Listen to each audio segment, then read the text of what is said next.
promesas de Dios, segunda parte. Cuidado con oponerse a la voluntad de Dios. Escuche muy atentamente, pero como debemos hacerlo, antes vamos a orarle a Dios para que Él sea quien nos esté dirigiendo y podamos ser edificados por medio de su palabra en este tema que es tan importante, que de comprenderlo y aplicarlo depende que nosotros veamos cumplirse las palabras de Dios en nuestra vida o no. Oremos. Padre eterno que estás en el cielo, Señor Dios todopoderoso, en el nombre de Jesús, en tus manos, Señor, estamos y nos encomendamos una vez más.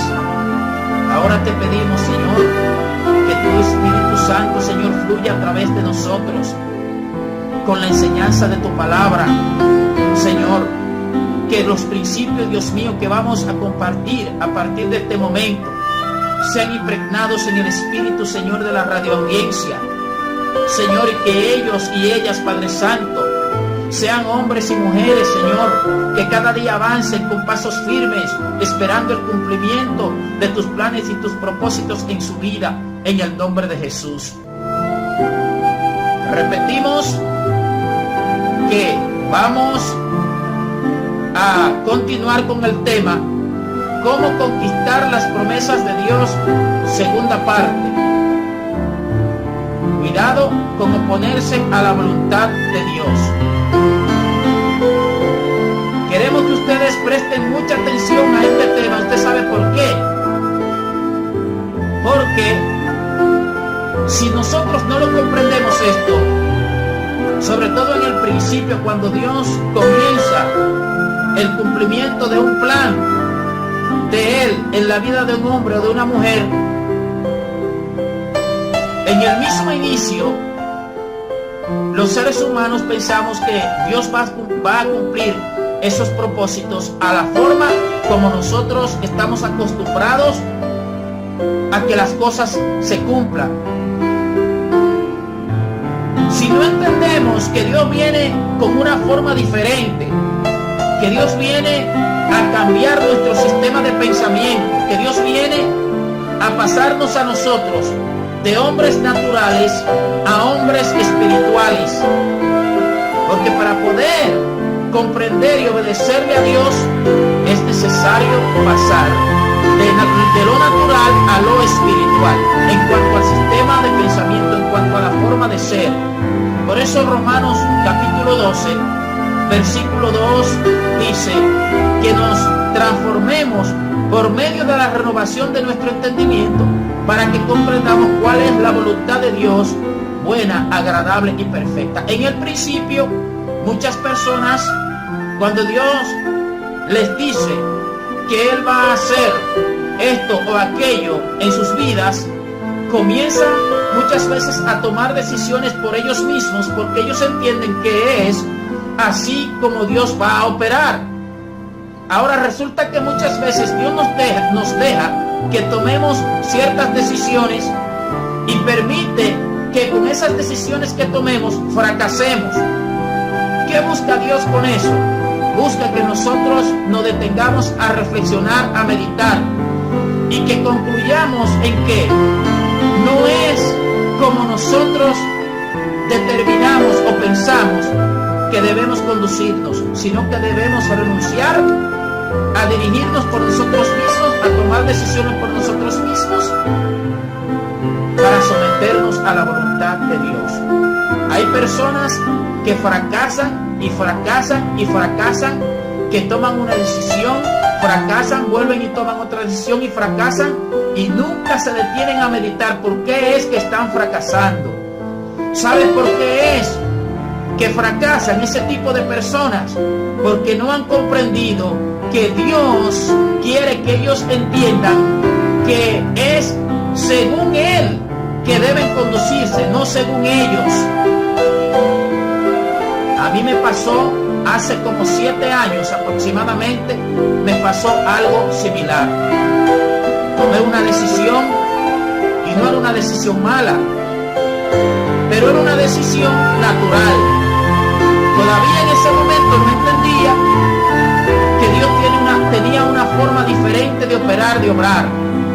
Tomé una decisión, inicié un proyecto que yo entendía que era la voluntad de Dios. No lo hice con malas intenciones, no era un proyecto malo, pero fracasé. Inmediatamente fracasé, razoné rápidamente y concluí que Dios no quería que yo estuviese buscando medios por mí mismo, ni tomando decisiones, ni tratando de resolver ciertos asuntos, sino que renunciara a todo eso y que me sometiera a su voluntad. Y así lo hice. No fue necesario que Dios me hablara ni en sueño, no fue necesario que me hablara a través de profecía, no fue necesario nada, simplemente me detuve a razonar, a reflexionar. Yo les he dado esos consejos a muchas personas. Algunos los han tomado y otros no. Todos los que no los han tomado han fracasado, han vuelto a fracasar, han vuelto a fracasar y han vuelto a fracasar. ¿Por qué? Porque el consejo que les he dado es en base a la experiencia que yo he vivido. Cuando Dios decide cumplir con un hombre o con una mujer un propósito determinado, puede influir el hecho de que esa persona deje de querer estar tomando decisiones, de querer estar solucionando problemas, de querer estar dando pasos que no son la voluntad de Dios. Depende del nivel del propósito de Dios en la vida de un ser humano. Porque no todo cristiano, por ser cristiano, no es natural, no. Incluso hay cristianos carnales. Primera de Corintios capítulo 3 habla el apóstol Pablo de cristianos carnales que eran cristianos. Hay cristianos naturales. ¿Por qué? Porque para pasar de ser natural a espiritual, eso es a través de un proceso, eso es a través de una capacitación, un proceso de enseñanza-aprendizaje de parte del mismo Dios mediante su Espíritu Santo, lo cual demanda mucha consagración, mucha oración, muchos años incluso de consagración y dedicación en las manos del Señor y de renuncia a uno mismo. Si no, no hay forma de que Dios nos pase a nosotros de lo natural a lo espiritual. Y el hecho de Dios muchas veces permitir que nosotros fracasemos en algunas decisiones que tomamos, lo que busca es pasarnos a nosotros de lo natural a lo espiritual. ¿Qué acontece? Que si nosotros no comprendemos estos principios, vuelvo y digo, vamos a tomar decisiones que son opuestas a la voluntad de Dios.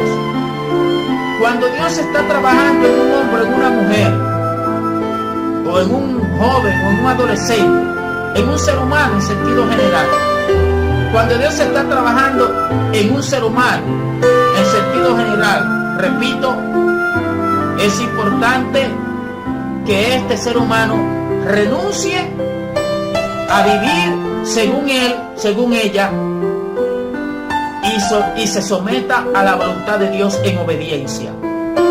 Si no lo hace así, va a sufrir más de lo necesario por causa de tomar decisiones que no son la voluntad de Dios. Repito, muchas personas toman muchas decisiones porque ellos presumen que eso es la voluntad de Dios, pero no lo han consultado con Dios, no le preguntan al Señor si eso es su voluntad.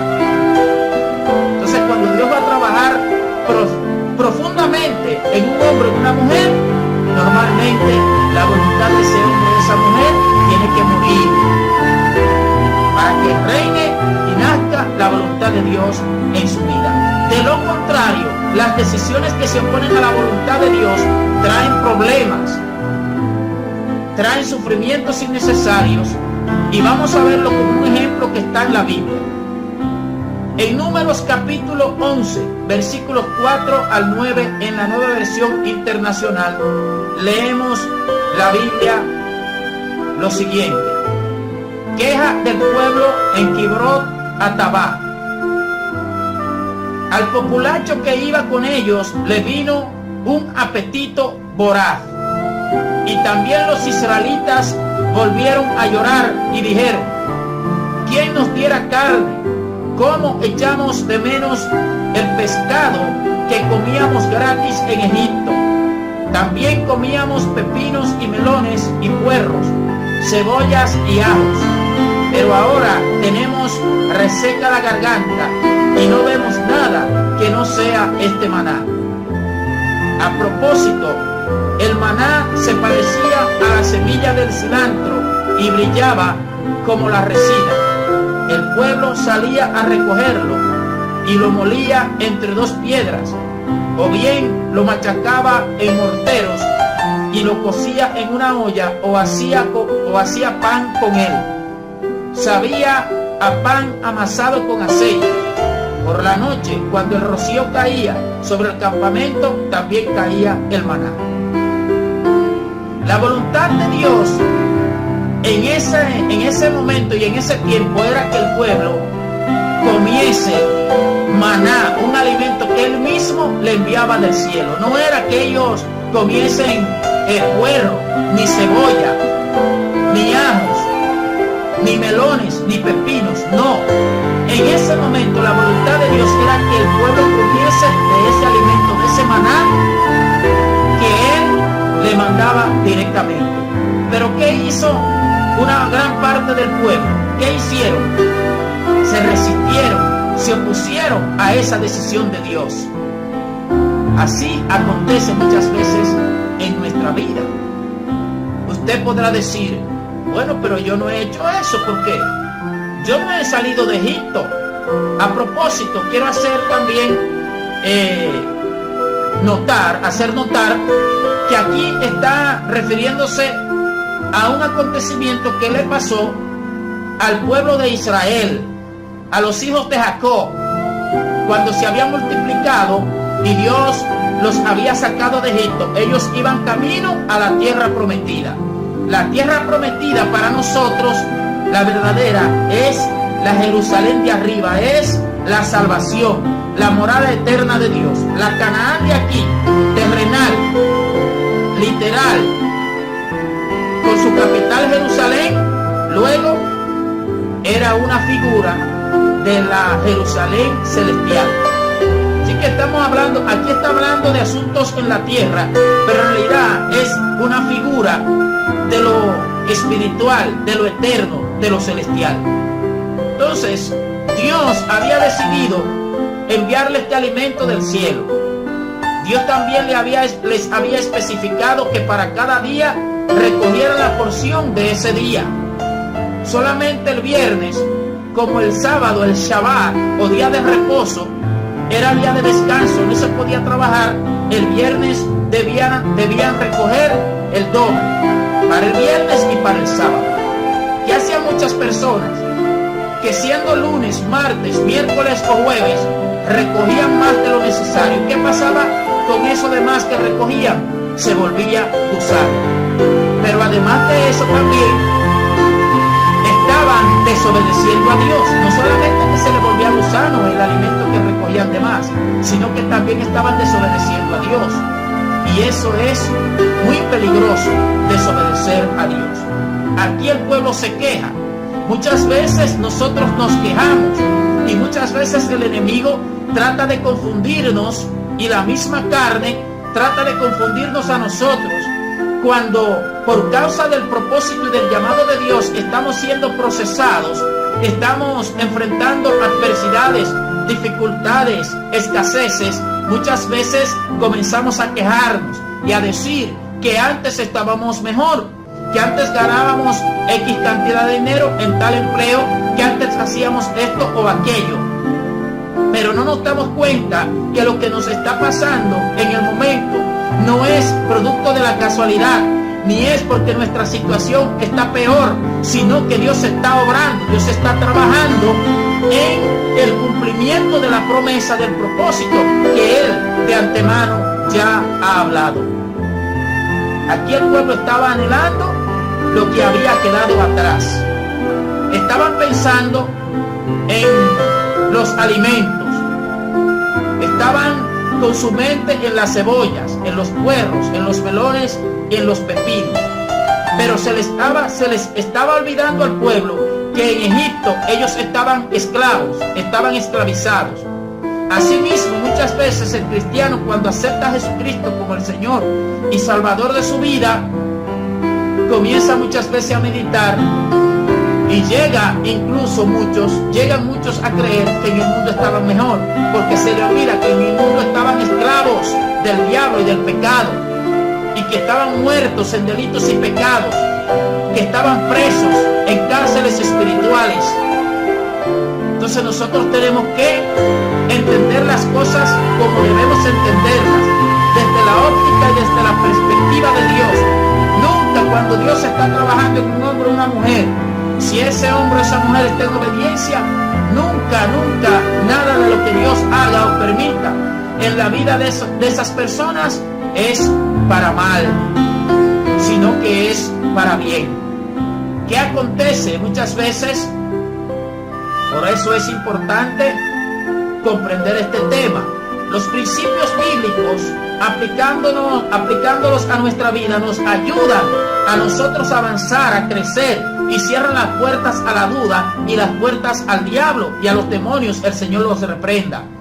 Los principios bíblicos. ¿Qué pasa? Que muchas veces las personas, Dios trae un tiempo de escasez a su vida. El mismo Dios, no es el diablo. No es el diablo, ni son los demonios, ni son las circunstancias. No, Dios mismo trae ese tiempo a la vida de los seres humanos, porque con esas circunstancias Dios los va a trabajar. O sea que esas circunstancias forman parte del cumplimiento del propósito de Dios en la vida de esos individuos. Como aconteció que cuando a José, que de eso lo tratamos en la primera parte de este tema, cuando a José lo vendieron como esclavo, cuando los hermanos de él se levantaron en su contra por envidia, los hermanos no se daban cuenta que Dios los estaba usando a ellos. Dios estaba empleando la envidia de ellos para que llevaran a José al lugar donde Dios quería llevarlo. Sé que el que hayan llevado a José a Egipto no es casualidad, ni ha sido casualidad, sino que estaba contemplado dentro del plan de Dios. De hecho, el Salmo 105 dice que Dios envió delante de los judíos, Dios envió a José primero. Entonces, nosotros debemos comprender que cuando Dios está cumpliendo el propósito en la vida de una persona, nada de lo que Dios permite es casualidad, sino que es propósito de Dios, valga la redundancia. Ahora bien, en los versículos 21 en adelante, dice el libro de Números, refiriéndose a la queja del pueblo que estaba anhelando carne, se estaba quejando del maná. Repito, muchas veces Dios trae tiempos a nuestras vidas donde lo que podemos es comer arroz blanco, tal vez vacío, con un huevo, un poquito de habichuela o no. Pero si esa es la voluntad de Dios, que es lo que yo siempre le aconsejo a los demás, siempre se lo aconsejo: sométase a la voluntad de Dios, no se resista, porque en someterse a Dios, en aceptar la voluntad de Dios, está el éxito del plan de Dios en su vida. Si es la voluntad de Dios que usted coma arroz blanco, no trate de comer pescado, porque va a tener problemas. Se va a endeudar para comprar pescado y después tampoco va a tener para pagar la deuda, porque el mismo Dios le va a cerrar las puertas. ¿Para qué? Para que usted comprenda que es que Él quiere que usted coma arroz blanco, que no es porque Él no puede darle para que coma pescado, y que no es que las circunstancias están así o de una manera o de otra, o que el enemigo está interfiriendo. No, es el mismo Dios que está trabajando en su vida. Y yo siempre le aconsejo a los demás: aprenda sabiamente. ¿Qué es aprender sabiamente? Que yo si yo no he tropezado y yo veo una piedra delante de mí, lo sabio es que yo levante el pie antes de tropezar. En el caso de Dios y dentro del tema que estamos tratando, lo sabio es que nosotros, antes de cometer errores, si sabemos cuál es la voluntad de Dios, pues que nos sometamos a la voluntad de Dios. Hay personas que no, hay personas que ellos aprenden, pero por los tropezones que dan. Y hay muchos que no les basta con 1 o 2 tropezones, necesitan muchísimos tropezones. Esas son decisiones que no son sabias.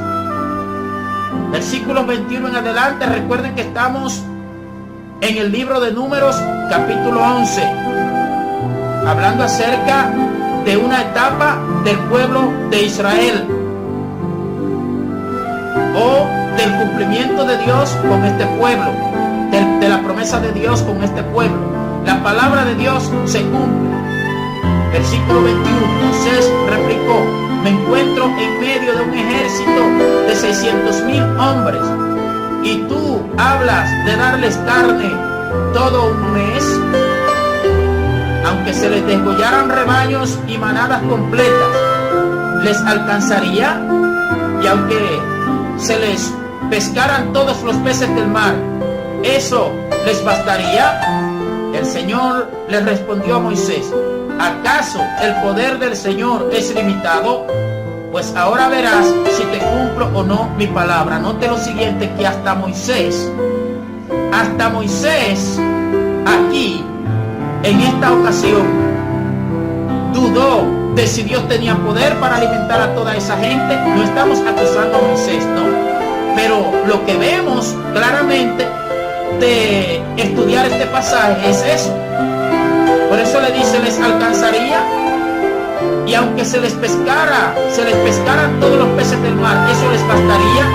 Y es cuando el Señor le responde en el verso 23 del libro de Números, capítulo 11, le responde a Moisés el Señor: ¿acaso el poder del Señor es limitado? Pues ahora verás si te cumplo o no mi palabra. Así pasa muchas veces, que Dios nos dice lo que va a hacer con nosotros y en ocasiones tal vez lo pongamos en duda. ¿Por qué? Porque se nos escapa en ese momento de que Dios no tiene límite, de que el poder de Dios es infinito. Moisés fue, versículo 24, y le comunicó al pueblo lo que el Señor había dicho. Después juntó a 70 ancianos del pueblo y se quedó esperando con ellos alrededor de la tienda de reunión, es decir, el Ohel Moed en hebreo. Ohel Moed es tabernáculo o tienda de reunión. El Señor descendió en la nube y habló con Moisés y compartió con los 70 ancianos el espíritu que estaba sobre Moisés. Cuando el espíritu descansó sobre ellos, se pusieron a profetizar, pero esto no volvió a repetirse. 2 de los ancianos se habían quedado en el campamento. Uno se llamaba Eldad y el otro Medad. Aunque habían sido elegidos, no acudieron a la tienda de reunión. Sin embargo, el espíritu descansó sobre ellos y se pusieron a profetizar dentro del campamento. Entonces un muchacho corrió a contárselo a Moisés: Eldad y Medad están profetizando dentro del campamento. Josué, hijo de Nun, uno de los siervos escogidos de Moisés, exclamó: Moisés, Señor mío, deténlos. Pero Moisés le respondió: ¿estás celoso por mí? Como quisiera que todo el pueblo del Señor profetizara y que el Señor pusiera su espíritu en todos ellos. Entonces Moisés y los ancianos regresaron al campamento. Las codornices, versículo 31. El Señor desató un viento que trajo codornices del mar y las dejó caer sobre el campamento. Las codornices cubrieron los alrededores del campamento en una superficie de casi un día de camino y a una altura de casi 1 metro sobre la superficie del suelo. El pueblo estuvo recogiendo codornices todo ese día y toda esa noche y todo el día siguiente. Ninguno recogió menos de 2 toneladas.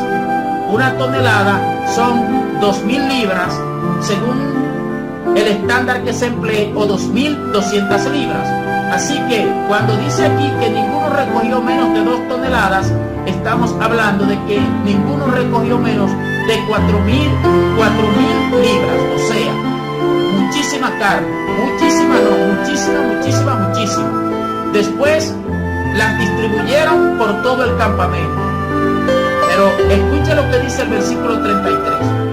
Ni siquiera habían empezado a masticar la carne que tenían en la boca cuando la ira del Señor se encendió contra el pueblo y los hirió con gran mortandad. ¿Usted sabe qué significa eso? Dios le dio carne a ellos, es cierto, pero no era la voluntad de Dios. Eso, así pasa muchas veces, que Dios permite muchas cosas, pero que no son su voluntad. ¿Por qué? Porque a veces nos obstinamos en desobedecer a Dios. Nos obstinamos en ciertas cosas y nos ofuscamos en eso y en eso. Y pueda que Dios nos lo conceda, pero no necesariamente porque sea su voluntad. ¿A quién le dio carne? Fíjense que le dio carne en exceso, porque Dios le dio la carne, pero Dios ya estaba enojado, ya Dios estaba irado con este pueblo. ¿Por qué? Porque estaban rechazando lo que era la voluntad de Dios. Si Dios hubiese querido darle carne, se la hubiese dado. Dice el verso 34, por eso llamaron a ese lugar Kibrot Hatabá, porque allí fue sepultado el pueblo glotón. Desde Kibrot Hatabá, el pueblo partió rumbo a Jarezot y allí se quedó. Oiga bien, Dios le dio la carne que ellos pedían, pero se la dio de una mala forma, de una mala manera, de forma que murieron muchísimos de estas personas. ¿Por qué? Por desobedientes.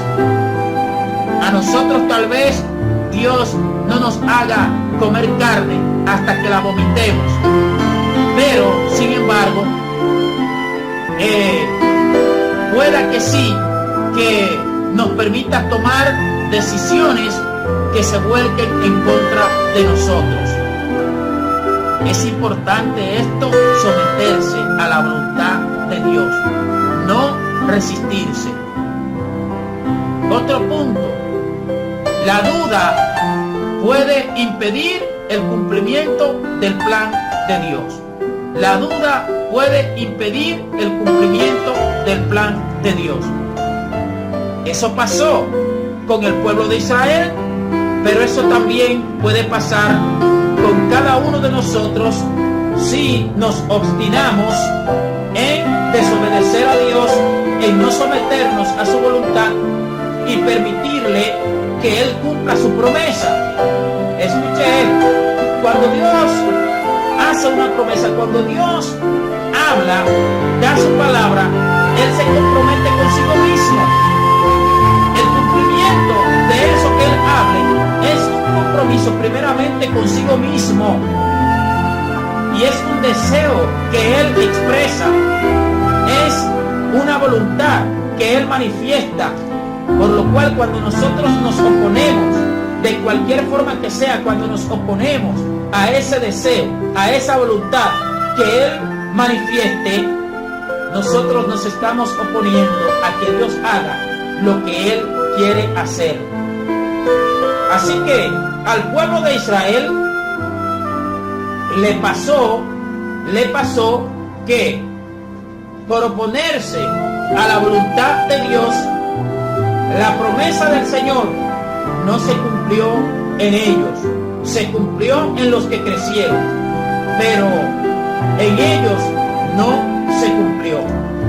Así que es importante que nosotros lo tengamos bien presente, lo tengamos bien claro, el hecho de que el Señor,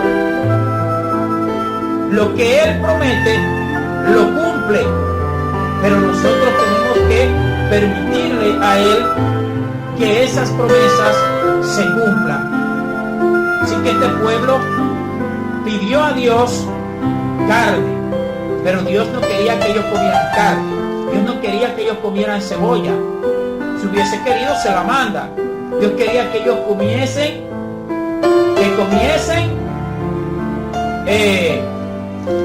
del maná, que era la voluntad de Dios para ese momento, para ese tiempo. Claro que todo tiene su tiempo debajo del cielo. Después el Señor cambiaría su situación.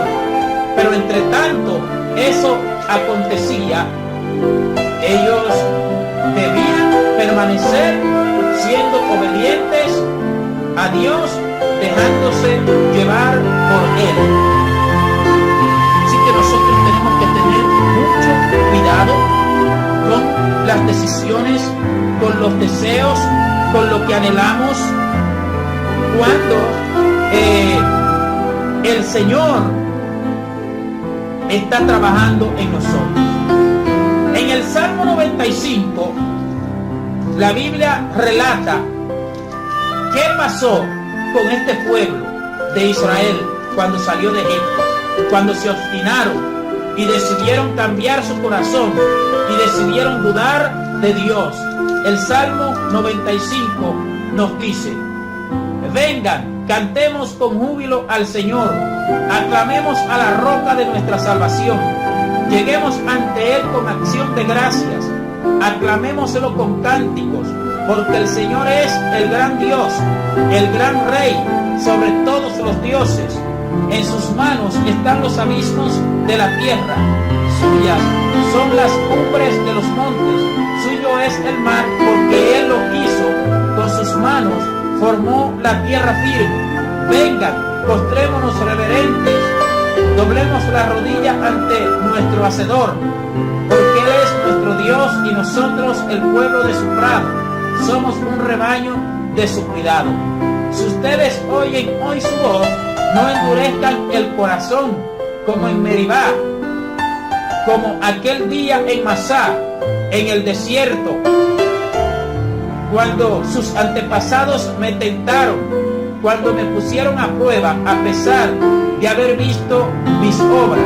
40 años estuve enojado con aquella generación y dije: son un pueblo mal encaminado, que no reconoce mis senderos. Así que en mi enojo hice este juramento: jamás entrarán en mi reposo. ¿Usted sabe qué significa eso? Que este pueblo provocó a Dios con su terquedad, con su oposición a la voluntad, al propósito que Dios tenía para cumplir con en ellos. Tentaron a Dios e hicieron que Dios fuese enojado. Es decir, hicieron que Dios se enojara. ¿Por causa de qué?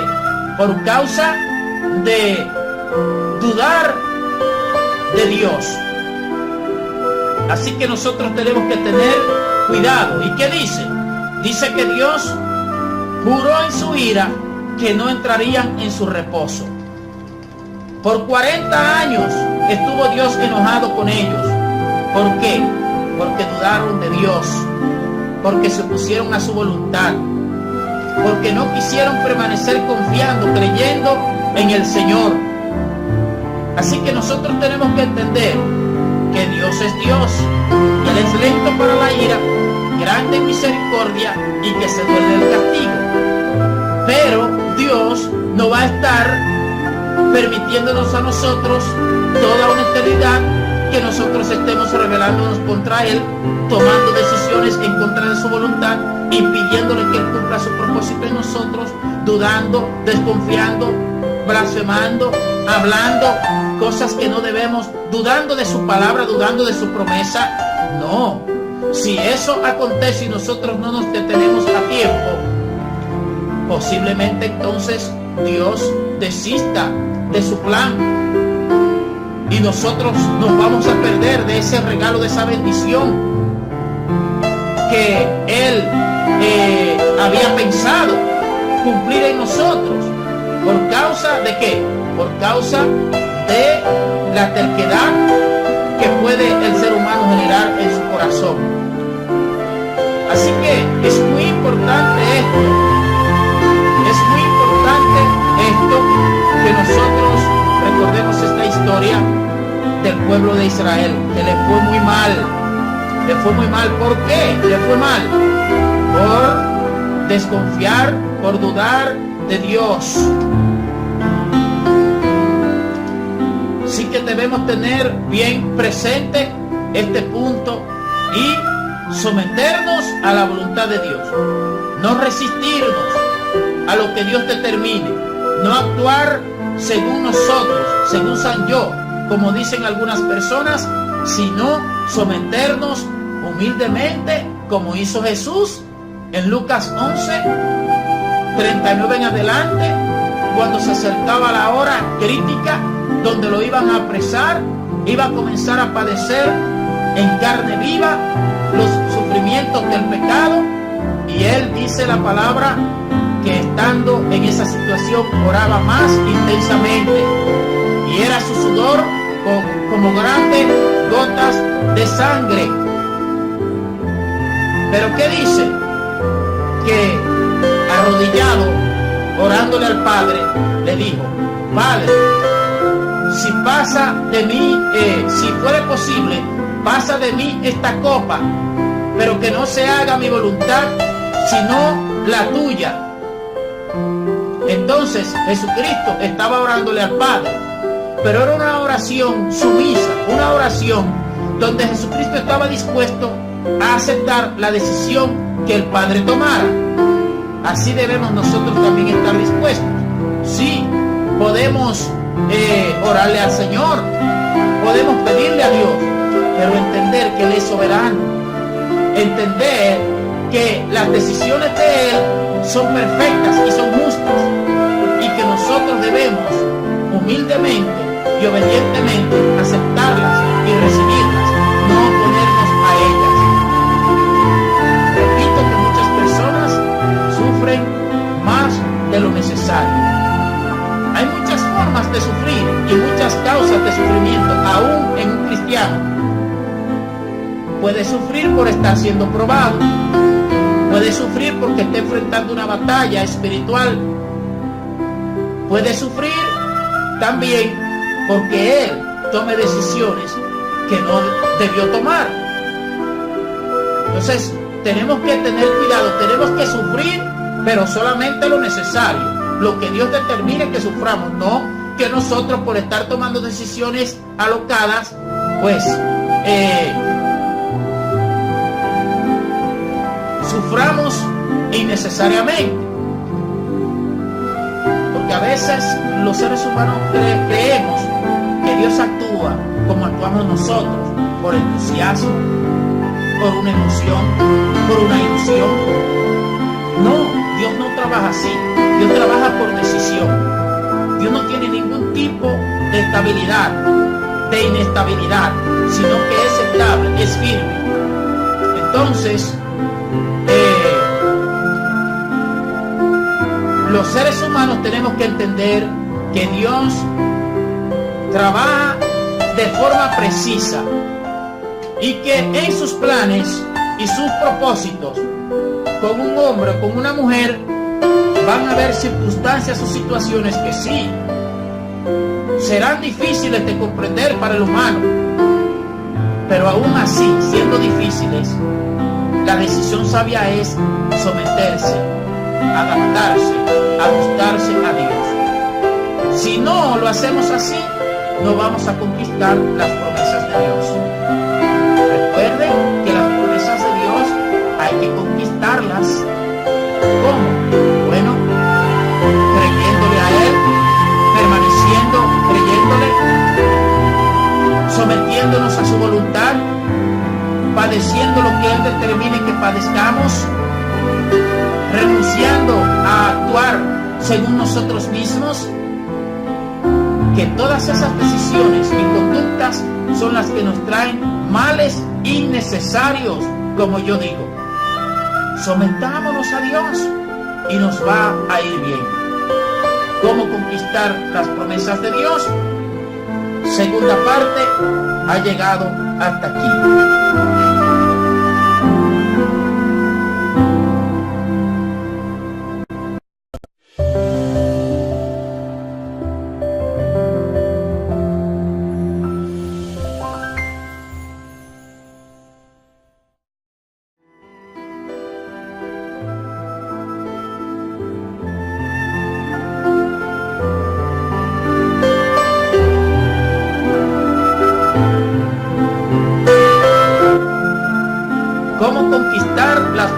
de Dios, segunda parte.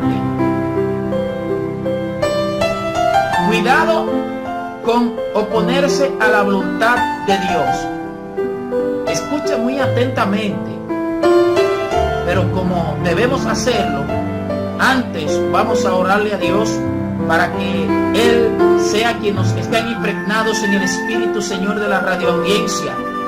Señor, y que ellos y ellas, Padre Santo, sean hombres y mujeres, Señor, que cada día avancen con pasos firmes, esperando el cumplimiento de tus planes y tus propósitos en su vida, en el nombre de Jesús. Repetimos que vamos a continuar con el tema cómo conquistar las promesas de Dios, segunda parte. Cuidado con oponerse a la voluntad de Dios. Queremos que ustedes presten mucha atención a este tema. ¿Usted sabe por qué? Porque si nosotros no lo comprendemos esto, sobre todo en el principio, cuando Dios comienza el cumplimiento de un plan de Él en la vida de un hombre o de una mujer, en el mismo inicio, los seres humanos pensamos que Dios va a cumplir esos propósitos a la forma como nosotros estamos acostumbrados a que las cosas se cumplan. Si no entendemos que Dios viene con una forma diferente, que Dios viene a cambiar nuestro sistema de pensamiento, que Dios viene a pasarnos a nosotros de hombres naturales a hombres espirituales, porque para poder comprender y obedecerle a Dios es necesario pasar de lo natural a lo espiritual, en cuanto al sistema de pensamiento, en cuanto a la forma de ser. Por eso Romanos capítulo 12 versículo 2 dice que nos transformemos por medio de la renovación de nuestro entendimiento, para que comprendamos cuál es la voluntad de Dios, buena, agradable y perfecta. En el principio, muchas personas, cuando Dios les dice que Él va a hacer esto o aquello en sus vidas, comienzan muchas veces a tomar decisiones por ellos mismos, porque ellos entienden que es así como Dios va a operar, dirigiendo, y podamos ser edificados por medio de su palabra en este tema que es tan importante, que de comprenderlo y aplicarlo depende que nosotros veamos cumplirse las palabras de Dios en nuestra vida o no. Oremos. Padre eterno que estás en el cielo, Señor Dios todopoderoso, en el nombre de Jesús, en tus manos, Señor, estamos y nos encomendamos una vez más. Ahora te pedimos, Señor, que tu Espíritu Santo, Señor, fluya a través de nosotros con la enseñanza de tu palabra. Señor, que los principios, Dios mío, que vamos a compartir a partir de este momento